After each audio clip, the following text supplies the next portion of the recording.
बबलू हाथी सुबह सवेरे अकेले वन में टहलने के लिए निकला। वह अपने ही धुन में चला जा रहा था। लगता था उसके दिमाग में कोई उलझन है जिसे वह सुलझाने की कोशिश कर रहा था।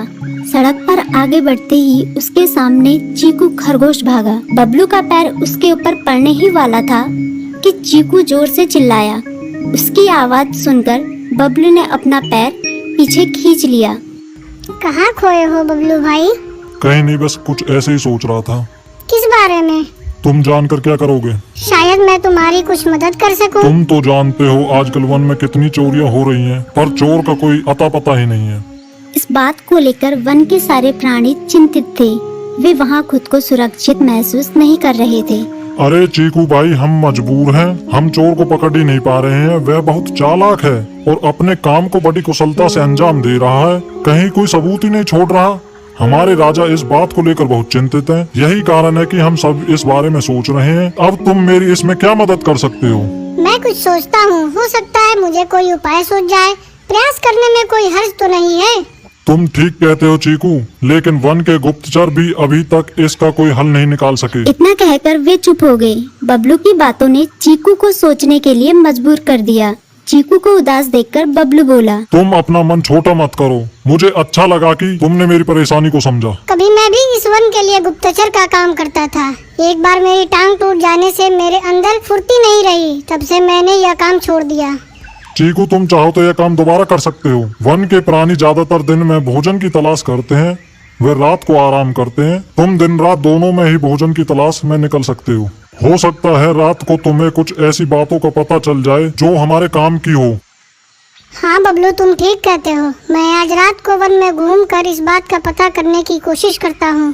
थोड़ी देर बातें करके चीकू अपने बिल की ओर बढ़ गया और बबलू अपने रास्ते चला गया। चीकू के दिमाग में अभी तक बबलू की कही बातें घूम रही थी। उसे समझ नहीं आ रहा था वह बबलू की मदद कैसे करे। दिन भर वह उसी उधेड़-बुन में लगा रहा। शाम होते ही चीकू कुछ सोचने लगा और वह चुपचाप बिल से बाहर निकल आया। चीकू की पत्नी ने देखा तो बोली, इस समय कहाँ जा रहे हो? बाहर खतरा है। खतरा तो सुबह भी रहता है, लेकिन खतरों से डरकर हम भूखे तो नहीं मर सकते। मैं बाहर घूम कर आता हूँ। इतना कहकर चीकू रात को बिल से बाहर निकल आया। कुछ दूर जाकर उसकी नजर बंकू उल्लू पर पड़ी, जो कुछ ही दूरी पर था। वह पेड़ की डाल पर बैठा अपनी गर्दन चारों तरफ घुमा रहा था। वह तेजी से पेड़ की एक डाल से दूसरी डाल पर उड़ रहा था। बंकू की नजर उस पर नहीं पड़ी थी।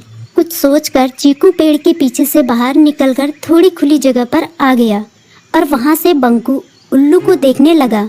बंकू ने चीकू को अंधेरे में भी देख लिया, पर उसने उसमें कोई उत्सुकता नहीं दिखाई और अपनी गर्दन चारों ओर घुमाता रहा। चीकू बड़ी देर तक बंकू की हरकतों पर नजर रखे रहा। वह थोड़ी देर तक खुले मैदान में खड़ा रहा, पर बंकू ने उसे देखकर भी अनदेखा कर दिया।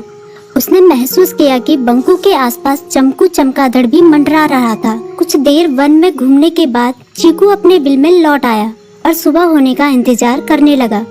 अगली सुबह बबलू उसी रास्ते में जा रहा था। रास्ते में चीकू उसका इंतजार कर रहा था। आज बड़ी जल्दी आ गए बबलू। हाँ, आजकल मुझे चिंता की वजह से नींद नहीं आती। कोई नई खबर है क्या? यकीन से तो मैं नहीं कह सकता, पर मैं तुम्हें ऐसे प्राणी का नाम बता सकता हूँ जो शायद चोरों की मदद कर रहा है। कौन है वो? बंकू उल्लू। इतना कहकर चीकू ने रात की घटना उसे ज्यों की त्यों सुना दी। इसे सुनकर बबलू का माथा ठनका। बबलू की आंखें चौंधिया गई।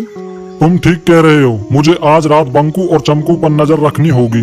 इतना कहकर वे दोनों अपने अपने रास्ते चले गए। बबलू रात को अपने साथियों के साथ बंकू पर नजर गड़ाए रहा।